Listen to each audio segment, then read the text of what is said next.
This podcast discusses cannabis and is intended for audiences 21 and over. Okay, this is the actual bud, the flower, OG Kush. I'm trying to see what it's 18.4% THC, and this is an eighth.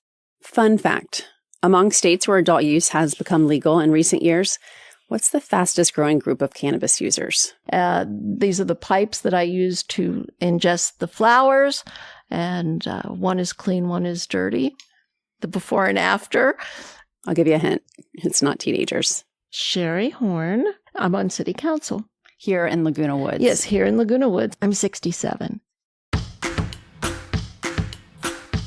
Welcome back to How to Do the Pot. I'm April Pride. I do the pot.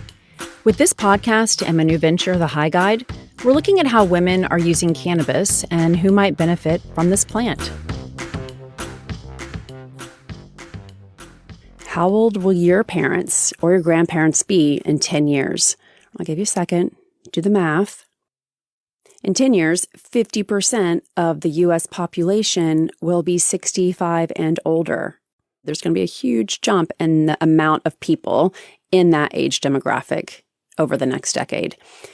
Currently, this demographic is prescribed more than a third of all prescription drugs in America, and the drugs are often used to treat pain. Today, we meet a senior, an activist, who is spreading the word about cannabis to a generation that could see serious benefits. To really get into that retirement sensibility, the time when it's perfect to do the pot, I visited a place where seniors are thriving, a small city in Orange County, California called Laguna Woods, where I met Shari Horne, the former mayor of Laguna Woods and a longtime cannabis advocate. So can you give us a little history on Laguna Woods? Laguna Woods is now 20 years old, and Laguna Woods is all seniors. A lot of the officials on the state and county level, when they want their proposals taken up and supported and to seek support, they come here to Laguna Woods. I asked Shari to tell me when she started doing the pot. Oh, gosh, I was a week away from my sweet 16 birthday was the first time that I tried it. And I smoked it a lot not a lot, but continuously through the years when I was younger and grew up with it. And then I moved away from it, but I've always liked it. And, you hear this all the time. The stuff that we have access to today is so much stronger than it used to be. Do you have any insight into that? What I think is really important is that now we test it. So we're sure that there's no pesticide. I mean, we were smoking malathion years ago because people just didn't think about putting pesticides on what people ingested. So that's changed a lot. And you can feel better about what you are using. But I guess it is a little stronger. Although looking back, since that was all we had, a little ounce of Acapulco Gold was pretty good. I like the creative and the giggly stuff. As a child of the 60s, Shari smoked, and she probably called it grass, for fun. As she grew older and began representing a senior community as mayor, she became interested in its medical properties, particularly for older people who are prescribed many prescription drugs. The issue took on a sudden urgency for Shari when her mother was diagnosed with cancer. Her mom might have opted for assisted suicide, but California had not yet passed its death with dignity law. For Shari, it was hard to watch her mom suffer. My parents had lived here before me, and my mother got lung cancer, and she would never try cannabis because it was illegal on the federal level, and at the time it was still illegal in the state level. So, what year is this? This 2005. So she ended up starving herself to death here because we didn't have the death with dignity, and she was afraid to try the cannabis, and she didn't like the morphine and just wanted to end it. She'd had a very healthy, wonderful life, and she didn't want to draw it out. So I became an advocate, and I wanted our city hall. I used to advocate at our city hall to have them legalize cannabis, and eventually they did. And When I was mayor in 2017, we were very high on the morbidity level. Overdoses, intentional or not, with alcohol and opioids. And cannabis was helping a lot of people. The grandparent generation is increasingly suffering from opioid use disorder. For years, cannabis supporters have petitioned medical experts to study the relationship between cannabis use and issues that are so common for seniors. Recently, the National Academy of Sciences, Engineering, and Medicine issued a report that said there is conclusive or substantial evidence that cannabis or cannabinoids are effective to treat chronic pain in seniors. By then it had been legalized in the state. People were experimenting with the tinctures and the topicals, and they were getting a lot of help. So I became much more of an advocate, much more out there to talk about my own experiences with it so that people wouldn't be afraid to try it, because there was very much the attitude that just unsavory people and those people used cannabis. And I really had to change that. You said you had to become vocal about consuming cannabis, which is something you had done your entire life since you were just before 16. When you did come out, what did you face? Was that uncomfortable for you? We were growing in the gardens here, the community gardens. And in the boardroom, they wanted to get cannabis out of the gardens. And so I went there to advocate to keep it in the gardens. And so one was going on and on about these unsavory kind of people that it's drawing to the community, and there's going to be thefts. And I got up and I said, I use cannabis, so I'm one of those unsavory people that you're talking about. So that was the first time there was a hush in the boardroom. But since then, I come out and say it over and over and over. If I can help one person, if I can get one person off their opioids and onto something better and help people, that's worth it to me. And did you start the Cannabis Club? No, it was going on much earlier than I got started, but I became a member and I was a big supporter of it. But it was a constant huge group of people. I mean, we would get 200-300 people to every meeting, every monthly meeting. And it changed a lot. As people learned about it, then they went and either tried it and got some of their own, or everyone shared all their tips. And because it was always very much, and it still is, you don't know your own personal dose. When you start taking a tincture, how do you know how many drops to take? Some people need micro doses, and so they only take a drop. And so you had to start low and slow with 1 drop for a week, and then raise it to 2 or 3 until it took away your pain. And so people would talk about it. Everyone that had that condition would talk about it. And so there was a great support group. And so a lot of those, but we even had a facilitators group, so that if somebody was trying it for the first time and they were scared, a group of us would go over there and be there with them, not getting high or using any of our own medicine, but just being there with them, so that if they started to feel cold, that's a natural thing. Sometimes your capillaries constrict and you might feel cold. You might feel dizzy. It might lower your blood pressure. So all those things might happen. And you like to be there to tell people that's normal. Just sit down or relax or go ahead and eat something if you want, whatever it is.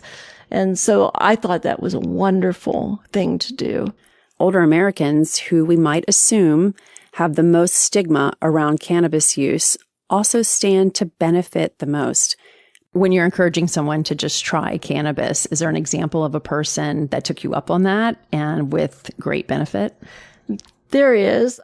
She had terrible pain in her tooth, and there was nothing that would touch that pain.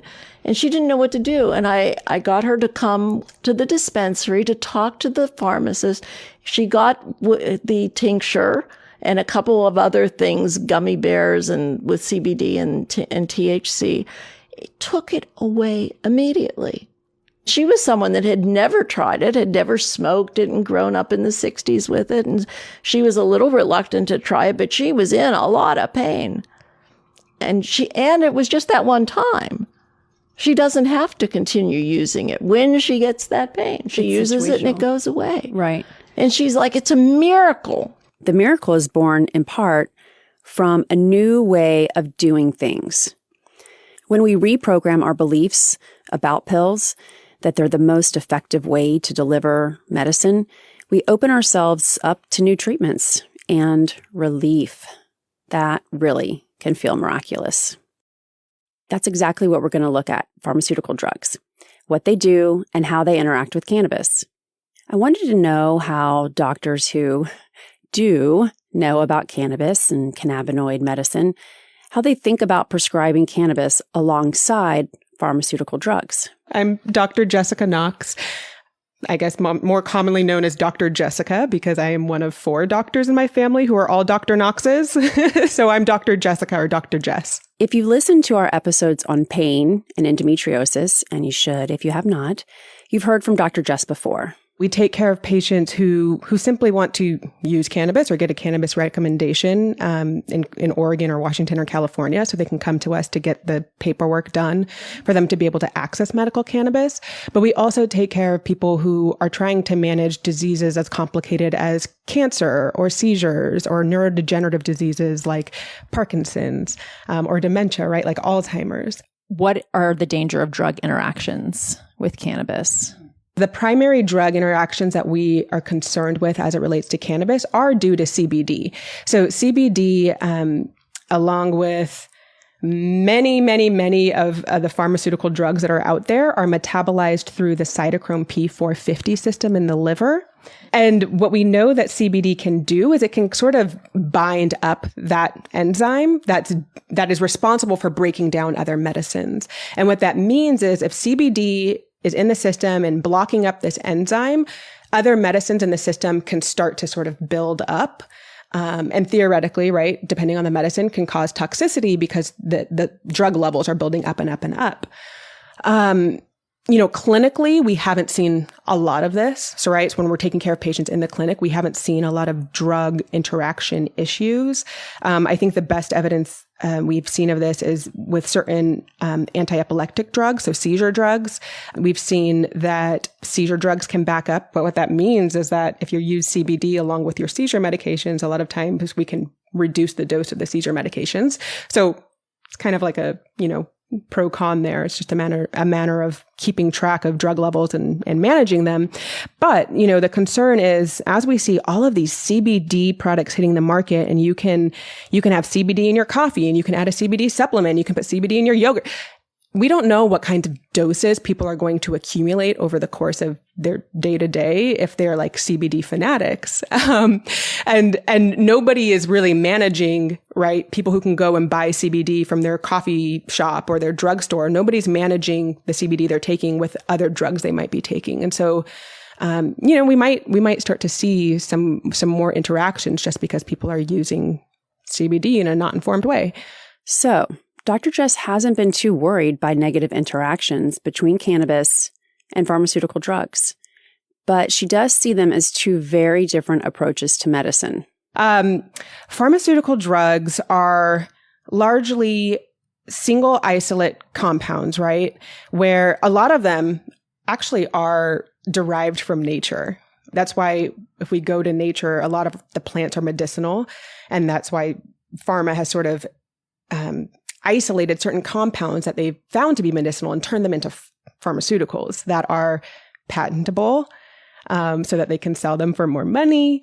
But because these compounds have been isolated from their natural source, they're often toxic, frankly. So for instance, if we talk about cannabis, one of the things that is so beautiful about cannabis is that as a full spectrum medication, it is very safe and very effective. And when I say full spectrum, that means it's the natural plant. It's the whole plant with all of its constituents as they were created in nature. So an analogy might be, eating an orange versus taking a vitamin C supplement, right? You're going to get vitamin C from the orange, but you're also going to get some other terpenes and flavonoids and fiber and all of these great things and that vitamin C. But if you have just a vitamin C supplement, you're only getting vitamin C. and you're taking away all the benefits of all those other constituents. So if we back that back to cannabis as a full spectrum, whole plant medicine, it has all of these different constituents in it that work together to, one, have better effects than if you were to take any of these constituents alone. That's what we call the entourage effect. But also, two, it makes it safer because while these components are working together to create more effect, they're also working together to sort of counterbalance one another and take away some of the negative effect. In short, part of why cannabis can be so effective is that we're more likely to get the full range of the plant's benefits, especially in using tinctures or smoking it. The full orange, if you will. So then if we take that back to pharmaceuticals, where, our big pharma has isolated compounds out of natural plants, we're left with these isolate molecules that might be effective in doing what they're supposed to get done. But they're also really toxic and have laundry lists of side effects because they don't have the fellow constituents from their natural source balancing them out. Another thing about cannabis that's really neat is that it's gentler and it tries to mimic our own endocannabinoid system that works really quickly. So our own endocannabinoid system, the endocannabinoids will go and do what they need to do on the receptors and then they leave. They don't hang around. They don't just linger. They're very specific and quick acting. Pharmaceuticals, they get in there. They hang out forever. They're very general. They're not targeting anything for the most part. So they're just creating havoc until our system works them out. You heard Dr. Jess mention the endocannabinoid system, or the ECS. It was discovered in the 1990s. I'm blown away by this fact because it's been in the human body since there were humans. It's the body's way of rebalancing from stress and other harsh inputs. We talk about it more in our first episode on pain.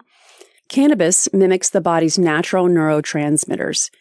It's one of the reasons it can function as a medicine. Okay, with that refresher in mind, let's listen to what Dr. Jess just said one more time. Another thing about cannabis that's really neat is that it's gentler and it tries to mimic our own endocannabinoid system that works really quickly. So our own endocannabinoid system, the endocannabinoids will go and do what they need to do on the receptors and then they leave. They don't hang around. They don't just linger. They're very specific and quick acting.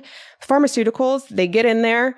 They hang out forever. They're very general. They're not targeting anything for the most part. So they're just creating havoc until our system works them out. Isolated compounds in pharmaceutical drugs, Dr. Jess is saying, may cause more side effects because of how they work and how long they stay in the body, while cannabis and the system that it works with in the body, the ECS, flushes itself out more quickly. I was thinking about Dr. Jess's analogy about eating a whole orange versus a vitamin C supplement. As more and more people are learning about cannabis, we're all focusing on more specific molecules within the plant, like THC and CBD, which is great, by the way, of course. It gives new users, those who are green, more control over what kind of effect they may be looking for. But still, it reminded me of what Dr. Jess was saying about focusing on isolating down to chemical structures. I asked her about whether she was worried that cannabis medicine was becoming more like a prescription drug. Often say, will the plant be Frankensteined? The short answer, yep. My biggest fear, you can probably guess, is big pharma coming in and taking over cannabis. So I obviously believe in cannabis and I, think it should be legal for everybody to use in an informed and responsible way with appropriate regulations. But I also know that once cannabis is federally legal, that opens up the field for big pharma to come in and do what it usually does, right? And big pharma is already working on this, right? Where they're looking at how can we isolate the cannabinoids, right? Because we know THC and CBD are really powerful medicinally, and a lot of the other phytocannabinoids are as well. But they're not thinking about, how do we create botanical synergy with our medicines? They're thinking about how do we isolate these? How can we patent them? How can we make money off of the derivatives of this plant, because that's what they do. That's just their business model, for better or for worse. And The concern is if they do that, we'll lose access to the whole plant in a legal way. Insurance might cover pharmaceutical derived cannabis, but not whole spectrum cannabis, which, it's like, okay, great. Patients might have access to cannabinoids because insurance is covering it, but they're getting an inferior medicine. So like, how do we feel about that? And, also there's a giant industry of folks who've been working on cannabis as medicine for decades. And they've created, a lot of them have created businesses that serve their community and serve their fellow man for good. And it's like, if big industry comes in to take over cannabis, what happens to all those folks who've been working on this as a project of passion and love and community for so long? So I think there are lots of different reasons why I'm concerned about the sort of big pharma threat to cannabis. When I launched into cannabis about 4 years ago, I designed products to store, smoke, and share cannabis. And I used to joke, but then it really became not a joke, that all of these large bags and storage containers would be replaced by pill cases, that the plant would be replaced by pills. But the more I learned and the more I talked to people who knew a lot more about this than I did, I realized how important it was for people, humans, to be consuming whole plant medicine, full spectrum plant medicine, rather than isolating cannabinoids and dialing in your dosage that way. So if we know that 50% of women who consume cannabis reduce or cease taking their pharmaceuticals altogether, then what we are trying to accomplish with this episode, one of the things we're trying to accomplish is to make sure that medical experts, that doctors, nurse practitioners, registered nurses understand how cannabis interacts with other drugs, or if someone's condition is the right type of condition to substitute cannabis for a pharmaceutical. And frankly, a lot of medical experts, let's just say most of them, have no idea how cannabis works with the body, much less your current pharmaceuticals. So we would like to see more research around this. And of course, the other reason is we have an aging population that is going to outnumber the rest of us in no time at all. And they are popping pills for pain because that's what their doctors know to prescribe them.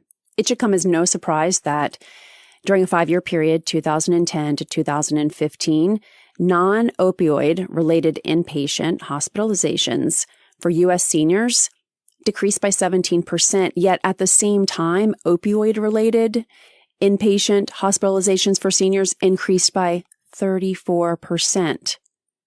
So they're not going to the hospital as much, unless they've been prescribed opioids, and 20% of all seniors are being prescribed at least one opioid. So what's the one solution that all clinicians can agree on? Reducing the dosage of opioid medication. And cannabis has been shown to reduce the dosage of opioids by up to 50%. So again, we want medical practitioners to better understand how cannabis can work to complement or supplement pharmaceutical pain medication. The impact is just so dramatic for seniors. The people who might have been the most skeptical, parents and grandparents, are showing the rest of us the scale of impact cannabis can have. And once you have your grandmother saying yes to cannabis, it's just a matter of time before the rest of the family is wondering, how can this plant help me?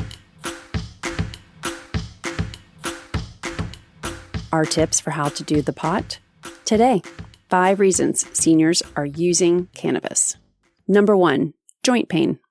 No pun intended, especially in the joints of hands and knees. Arthritis is a big one that people use it for, especially the topical ointments. And bursitis, they use a lot of the tinctures for that, because it does make me less in pain. The bursitis doesn't hurt as much. My joints don't hurt as much. Number 2, relaxation. The doctor used to tell my 93-year-old father to have a drink at night to relax, that it's good for you. I like cannabis better because there's no calories in it. And the alcohol was bad for your liver, so whereas the cannabis isn't. Number 3, sciatica. And it's not just seniors who suffer from this. Sciatica is another one that it really helps. Back surgery, when your vertebrae, there's intractable pain that people have had for years and they get help. And there's nothing better than seeing that smile. Number 4, topicals for pain relief. What really makes the difference in people's minds here is their friends and neighbors that have tried it and found relief. When you can put a cream on and it helps right away, take that pain away, that is big. That is big here, and it works right away with topical pain. With tendinitis, my husband had tendinitis on his foot, and nothing else would work. And you put it on there, it is just amazing. Just amazing. It just wipes that pain right away. I've had surgery on both my feet, and I have plates and pins and screws in there, and I put a little bit of that cream on there, and it takes away any pain. Number 5, once seniors get comfortable with topicals, typically they'll move on to a sublingual tincture. We're going to talk about one of my favorite lines, Rosebud CBD. So notice that I said Rosebud CBD. This is a hemp-derived CBD. If you need to know a little bit of background of what we're talking about, you should check out our first episode on CBD and pain, which explains a little bit more the difference between CBD derived from the cannabis plant and the hemp plant. So this is derived from the hemp plant, which means Rosebud can ship anywhere in the U.S. Tinctures are sort of like Fisher-Price, my first experience with cannabis. I love it. They're so easy. You just put the liquid from the vial under your tongue, hold it there for 30 to 60 seconds. And yes, it does smell or taste a little bit planty because the ingredients that Rosebud uses are so pure, right? It's the plant and it's organic MCT oil, which is coconut oil. Hold it for 30 to 60 seconds and allow it to be absorbed by the cells in your mouth versus swallowing it, which will delay the onset. You can expect to feel something probably within 15 minutes. Some people say 30 minutes, but it's not intoxicating. So you won't, when I say you feel something, you may just experience, it's almost like it's a sense of well-being and relaxation, not just from your mind's perspective, but your body seems to just be more chill as well.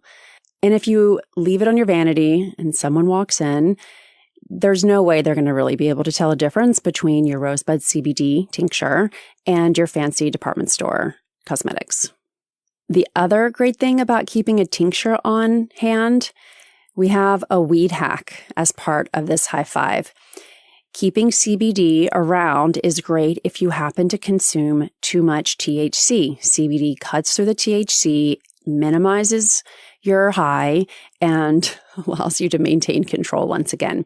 So I just keep CBD on hand because, it doesn't always hit you the same. Every good hostess has a little CBD on hand for this reason.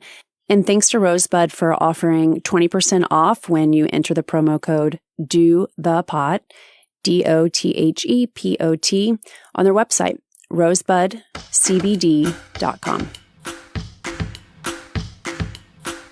Thanks everyone for listening today. If you like this episode, please share it with someone. And please rate and review us on Apple Podcasts. It helps more people find the show. You can find more info and past episodes at dothepot.com. Thanks to my co-founder, Ellen Scanlon, Ali Mussolino, our marketing manager, producer Gina Delvac, and the team at Western Sound, including Stephen Hoffman, Ben Adair, and Haley Fox. I'm April Pride, and we'll be back soon with more of how to do the pot.